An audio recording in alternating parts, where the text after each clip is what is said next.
vị thân mến, Úc là điểm đến du học quen thuộc của du học sinh Việt Nam nhờ vào hệ thống trường học uy tín, môi trường học tập tốt và nhiều cơ hội. Chính phủ Úc cũng đã và đang tạo điều kiện cho du học sinh Việt Nam với hy vọng đào tạo một thế hệ nhân tài, góp phần đóng góp vào sự phồn vinh của đất nước, góp phần vào nỗ lực ấy.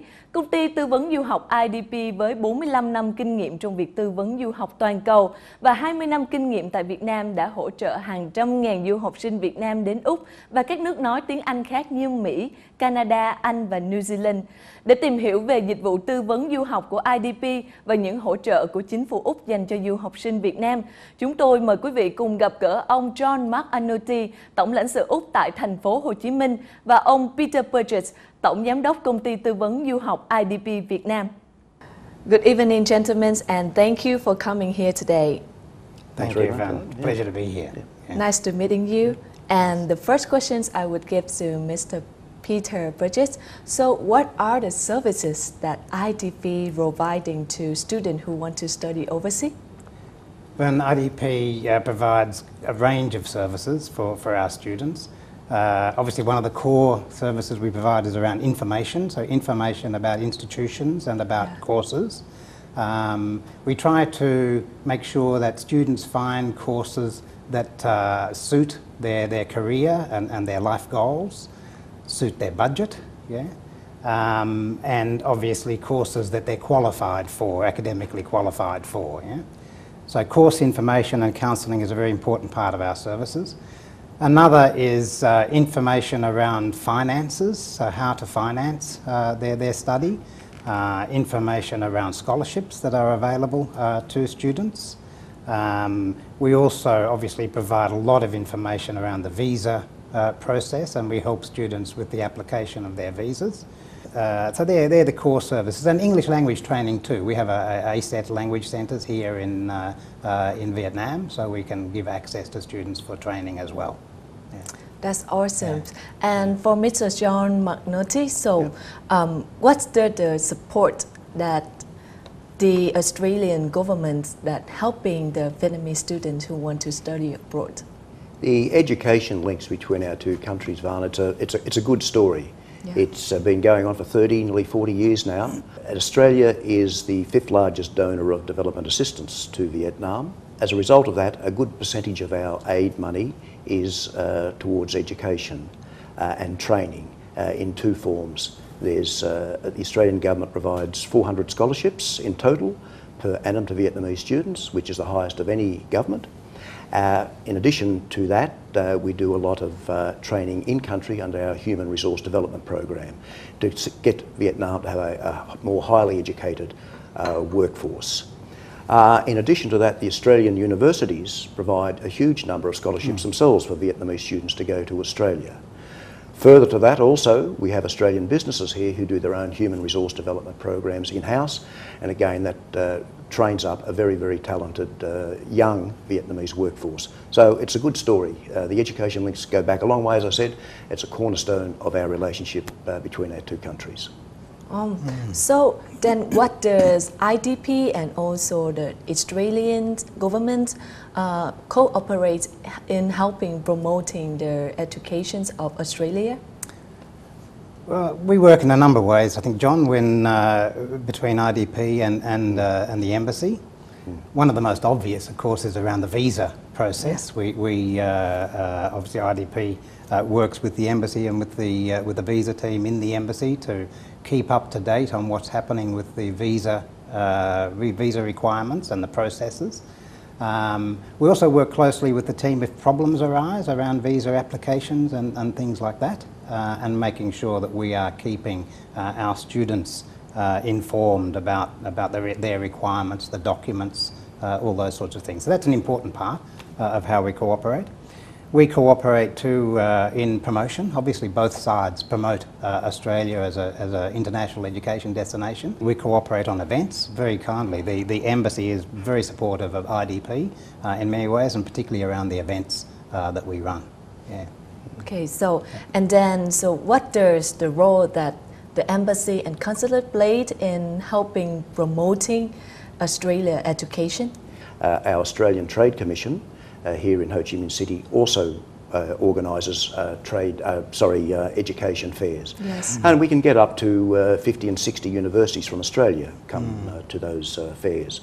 In addition to that, we have the Australian universities, and many of the Vietnamese universities have a joint cooperation where they do the Australian courses from the universities in Australia are presented here in the universities in Vietnam.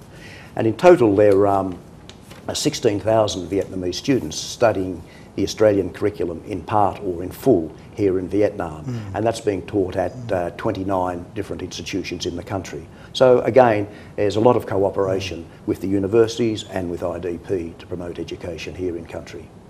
Yeah, and I see that if the student or the parents, if they want to study overseas, they normally see through the event or exhibitions, especially the institute exhibitions. Yes. So how does IDP doing in their activities? How did you guys invest in those activities?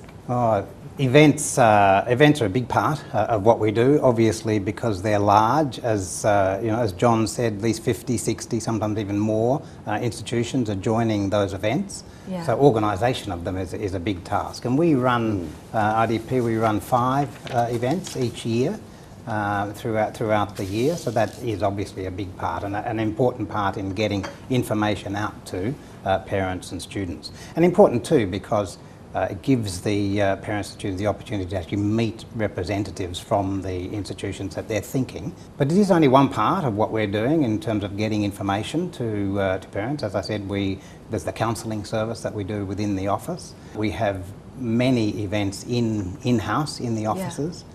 We have outreach programs to the schools and to the universities here in Vietnam. Yeah. And obviously we do a lot of work in terms of web and social media promotion. They would be the core sort of information sharing activities that we have. Yeah? So then if all the consulate process is done and the student get visa when they get to overseas, so what does IDPs do able to helping them when they are studying? Yeah, this is an important part too for us in what we do. It's important for us to keep the link with both the parents here and with the student when they're in Australia. So we do that. We have a lot of contact with students, obviously through email, through social media, through a whole range of things. We also, fortunately, we have offices in Australia. So we've got an office in each of the major cities in Australia, which can support students while they're there. You're giving a lot of supporting for the Vietnamese students who study overseas. And then, so what are your expectations for them? We would like, particularly the students who receive Australian government scholarships, we would like, and all students in general, we'd like them to return to Vietnam. They come back highly qualified, have a very good education, and we want them to become leaders here in Vietnam and help the development of Vietnam. We'd also suggest that when they do come back, that they join an alumni group, Vietnam Graduates of Australia Club, and part of that they can be acting as a bridge between Australia and Vietnam, or Vietnam and Australia. And it really is a win-win link, a win-win situation for both countries, and we just hope they never forget the time of 3 or 4 years they do spend in Australia. Yes. And enjoying their time in Australia, yeah. Great career when they get back, but also being happy, yes. I think, happy with what they've done and with their futures. Yeah.